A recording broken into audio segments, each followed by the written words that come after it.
E aí, tudo certo? Essa aula aqui que você vai ver agora é do curso Metroidvania que foi gravado em 2018.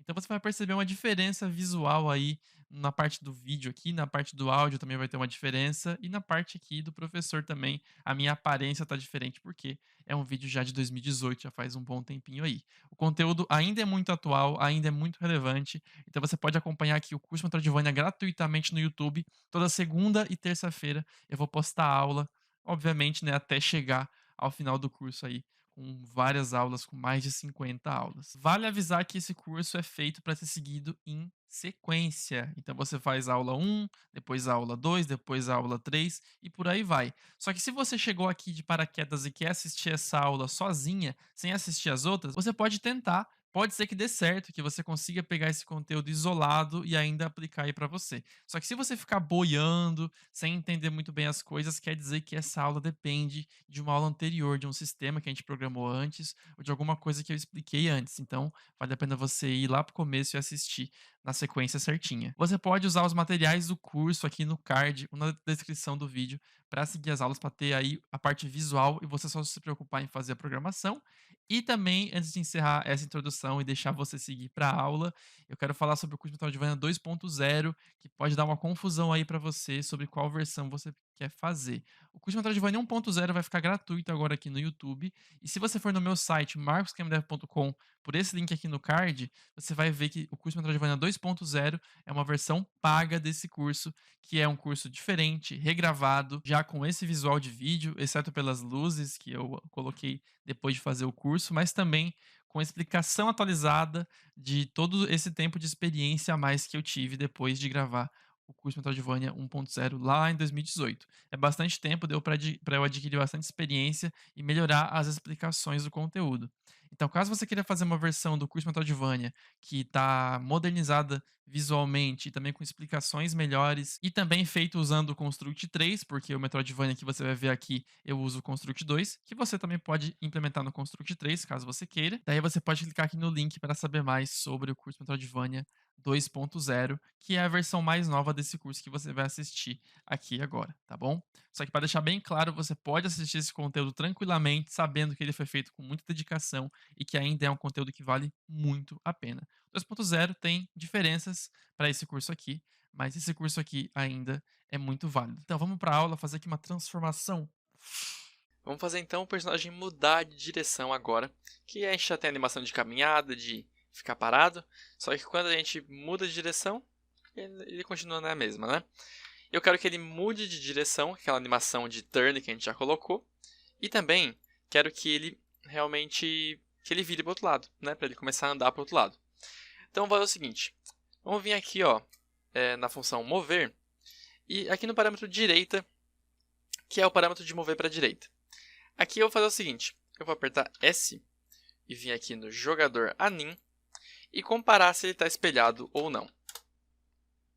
Quer dizer, na verdade, ó, apertou para a direita, ele vai girar somente se ele não estiver virado para a direita.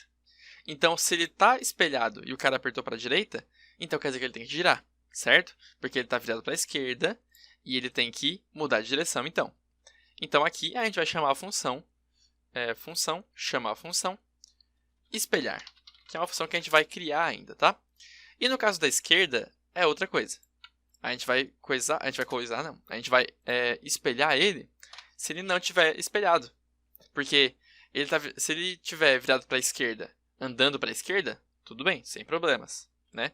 Mas se ele tiver andando para a direita, quer dizer, mas se ele apertou para a esquerda e ele não está espelhado, no caso ele está olhando para cá, ele apertou para a esquerda, ele tem que espelhar, certo?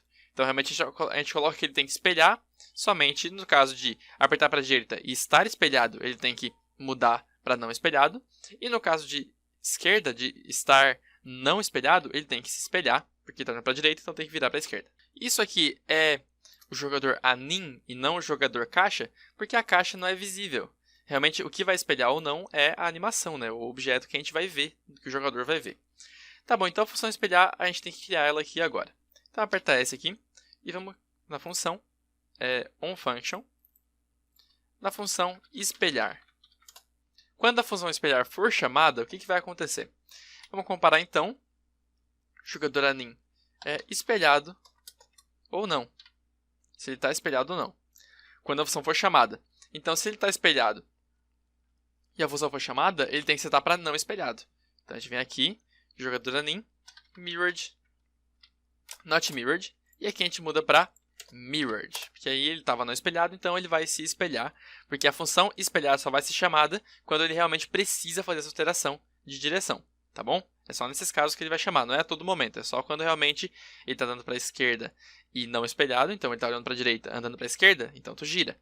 Está dando para a direita, está olhando para a direita, andando para a esquerda, tu gira. Está olhando para a esquerda, andando para a direita, tu gira também. Tá? E assim que ele girar, ele vai deixar de respeitar essa condição. Então ele não vai precisar tocar de novo essa condição. Então vai ser só uma vez mesmo. Então ele vai espelhar e não espelhar. E também, vamos apertar B aqui para puxar um evento vazio. Nesse evento vazio, que não vai ter nenhuma condição para ele acontecer, ele vai acontecer na função, só que depois desses dois aqui, a gente vai pegar aqui, jogador caixa, seta o valor de estado para turn. E na verdade pode ser aqui, ó. Não importa, não precisa criar evento vazio. Tá? Vacilo meu. Isso aí não vai dar certo por quê? Não vai colocar animação direito por quê? Porque tem esse evento aqui, ó. Platform is on floor, platform is moving e não está moving.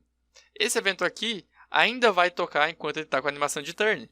Então ele vai substituir a animação de turn por walk. Porque ele vai apertar para se mover para a direção oposta. Então ele vai setar a animação para walk.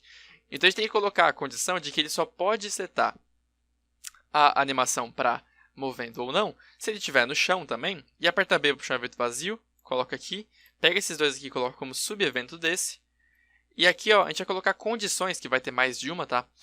De ações que estão acontecendo, de estados que estão acontecendo, que enquanto estiver nesse estado, ele não pode setar a animação para walk ou idle. Né? Porque esses eventos aqui eles vão tocar o tempo todo enquanto ele estiver no chão, certo? Tá, então aqui a gente aperta C. Vamos colocar então que o jogador caixa, o estado, tem que ser diferente de turn. Estado diferente de turn. Última coisa que a gente precisa fazer a gente tem que fazer que quando a animação turn acabar, ele tem que liberar espaço para as outras tomarem o lugar dela. Então, o estado ele virou turn. O estado não vai virar mais turn se a gente substituir o estado por outra coisa. Mas a gente não vai poder substituir o estado por outra coisa, porque aqui, ó, essas ações aqui têm a condição de que o estado não pode ser turn. Então ele vai bloquear esse evento aqui. Então a gente precisa colocar que quando a animação de turn acabar, ele tem que colocar o estado para vazio, para daí então essa condição deixar de ser verdadeira, para ele conseguir setar o estado para algum desses. Tá bom? Então a gente aperta S aqui, vem no jogador Anin, onFinished. Quando a animação turn acabar, jogador seta o estado para nada. Beleza? Simples assim, a animação acabou, seta o estado para vazio, que daí uma dessas aqui vai poder assumir. Tá bom? Vamos testar se isso aqui deu certo. Ó, andando para a direita nada acontece porque não tem que girar, mas para a esquerda, girei, andei para a esquerda. Ó, ele gira só nos casos necessários, olha só. Oh, mas tem uma coisa aqui. A animação de turn, ela tá meio lenta. Deixa eu vir aqui, deixa eu ver uma coisa aqui. Tu vê que ele ficou meio parado por um tempo? Eu acho que é culpa disso aqui, ó.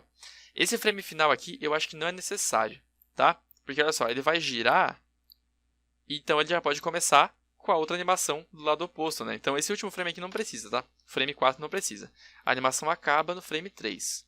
Que depois, ó, ele troca para outro. Então, ó, troca e já começa a andar. E a animação ainda está meio lenta, então deixa eu colocar uma velocidade melhor nela.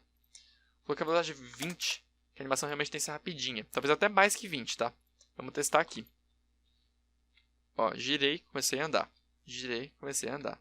Olha só, ele gira e já começa na outra animação do lado oposto. Então realmente não tem problema. Olha só, ele está girando direitinho. Beleza?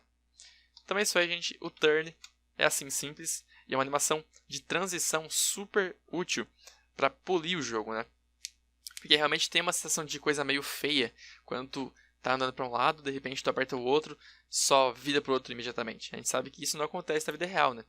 Então, a gente tem essa necessidade. É legal pro polimento do seu jogo ter várias animações de transição entre uma ação e outra. A gente vai aplicar isso também, esse turn, a gente vai aplicar no agachamento depois, e no ar também, quando ele pular. E também a gente vai aplicar outra animação de transição, que vai ser a transição entre estar no ar e estar no chão, que ele vai pousar, tem uma animação de pouso. Isso também é bem interessante. Então, vamos nessa.